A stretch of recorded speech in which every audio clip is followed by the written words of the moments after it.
Nous avons chacun notre propre perception de la réalité. Il suffit parfois de faire un pas de côté pour faire évoluer le regard que nous portons sur nous-mêmes, sur les autres et sur le monde. C'est ce qui m'a conduit à créer le podcast Il y avait une fois. Je suis Sophie et je partage avec vous mes découvertes et mes rencontres pour mieux vous connaître, mieux vous comprendre et questionner votre point de vue.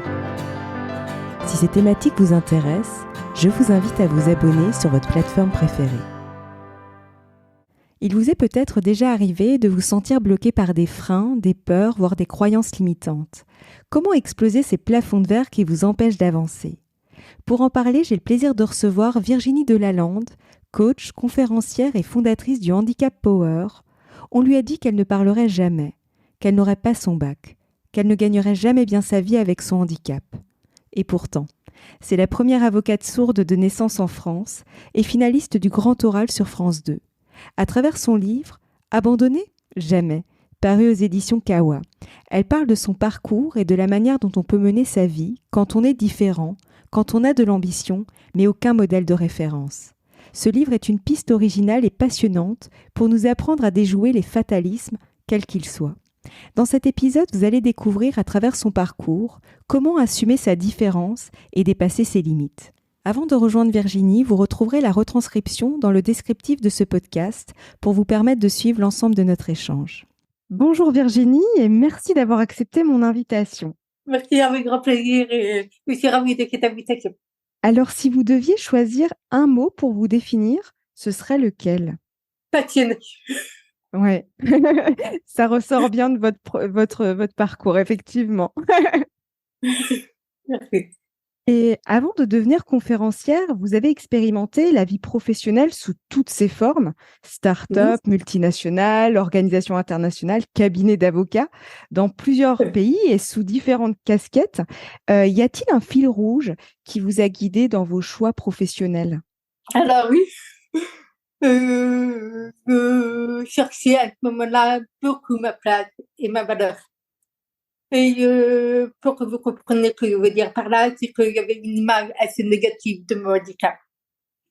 Donc j'ai expérimenté plein de choses pour voir ce que j'étais capable de faire, jusqu'où je pouvais aller, comment je pouvais arriver à retourner cette image, ces étiquettes que la société colle aux personnes différentes.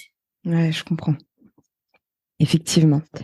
Et durant ces 10 années, justement, quel a été votre plus grand apprentissage avec toutes ces casquettes, toutes ces missions différentes ? Alors, je n'en ai pas eu un seul, je n'ai eu beaucoup. Ouais.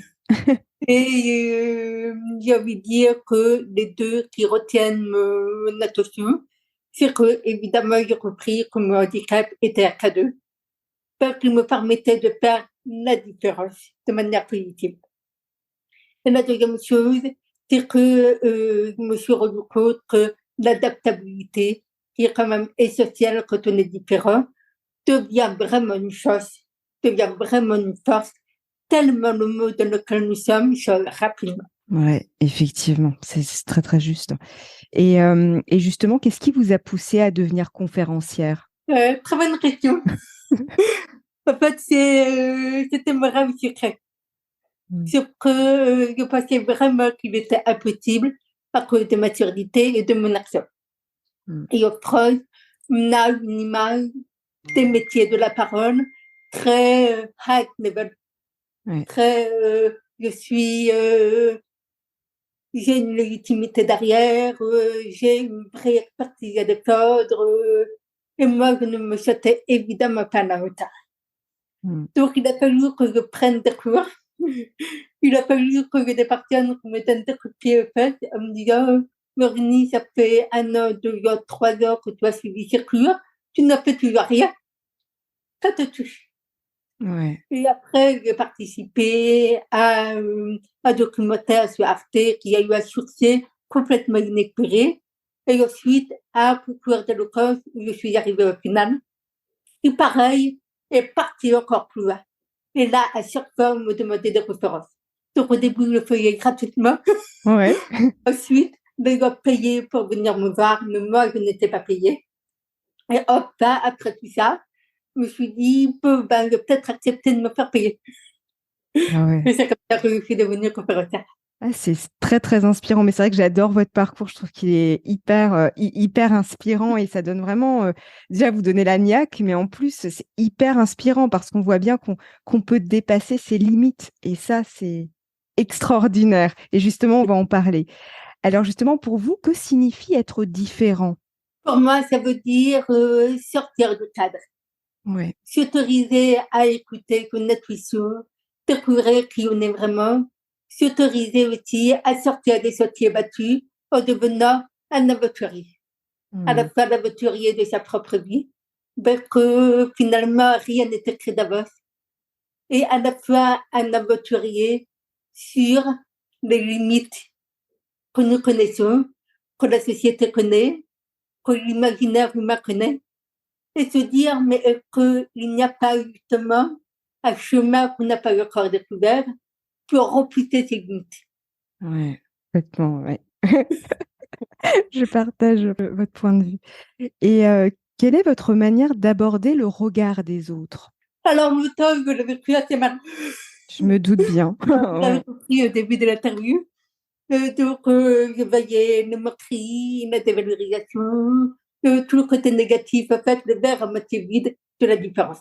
Ouais. Et aujourd'hui, il ne me dérange plus du tout. C'est-à-dire qu'il me renseigne, en fait, simplement sur le mode intérieur de la personne en face de moi.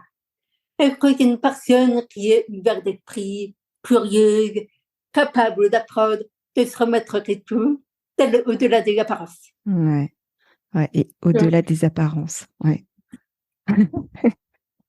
et qu'est-ce qui vous donne justement cet élan de dépasser vos limites sans jamais abandonner? Parce que c'est quand même pas facile.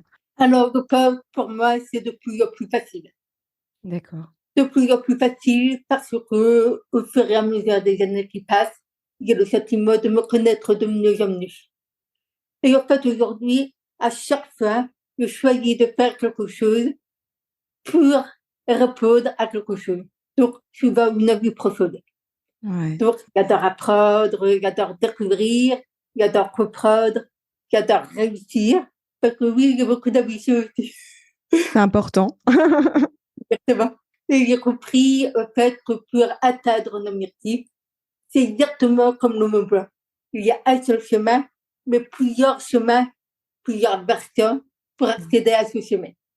Et Ouais, il faut juste, en fait, trouver le chemin qui nous correspond. ouais. Et donc, c'est pour ça, en fait, que je n'abandonne pas, parce que je me dis, en fait, je n'ai juste pas trouvé le bon chemin. Ouais, c'est très, très juste et quel message, avez-vous envie de transmettre aux auditeurs qui nous écoutent? Un message que je partage également en conférence, et que je partage dans le livre Mmh. Abandonner, pas d'interrogation, jamais. C'est la différence se cache dans l'œil de celui qui regarde. Et quand ce regard la change, tout change. Ouais, c'est très juste. D'ailleurs, il y aura le lien de votre livre qui est très intéressant et très inspirant dans le Ouais. descriptif de ce podcast. Hem Et quel serait votre mot de la fin pour clôturer notre échange? Une phrase qui est à mantra pour moi. Mmh. C'est derrière le plus grand peur se cache le plus précieux trésor. C'est vrai. Quand on a des peurs profondes, en réalité, ça exprime un désir qui est très grand. Ouais. Sauf qu'on ne sait pas comment, on ne sait pas quel est le moyen, la stratégie, la méthode. Et donc, ça nous fait peur, on panique. Ouais. Et le fait de passer à l'action nous permet justement, petit à petit, de trouver les réponses et de réaliser notre rêve. Ouais. Et la vie nous guide aussi parce que, comme vous le disiez pour la conférence, tout doucement, ça s'est fait. C'était votre chemin. Enfin, ça s'est ouvert. Les portes se sont ouvertes. Donc, ça prouve qu'on est au bon endroit. Exactement, surtout que ça s'est vraiment fait par une rencontre. Ouais. C'est-à-dire que je voyais beaucoup de conférenciers sur scène, parce que je faisais du développement personnel, et à chaque fois, j'étais en admiration devant eux. Mais mon handicap était mon blocage. Ouais. Et un jour, j'ai vu sur cette scène une personne en situation de handicap qui était mais, brillantissime, pleine, généreuse dans ce partage, Et là, je me suis dit, mais en fait, si elle peut, ça veut dire que c'est peut-être possible pour moi. Ouais. Et j'ai regardé aussi la réaction du public. Et qu'elle reçoit des tomates purées, des œufs, comment le public réagit. Et en fait, c'est elle qui a le plus inspiré et touché les gens. Ouais, ça m'étonne pas. Et donc là, ça a enlevé en fait la peur que le handicap en fait fasse fuir.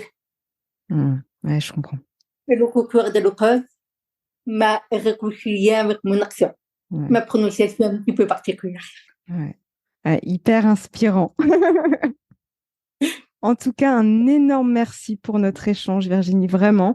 Et on retrouvera de toute façon tous les éléments dans le descriptif de ce podcast. Vraiment, merci. Avec grand plaisir. Et j'espère que vous avez passé un bon moment. Merci à vous. Si vous avez aimé cet épisode, n'hésitez pas à lui laisser 5 étoiles sur Apple Podcast ou un pouce sur YouTube.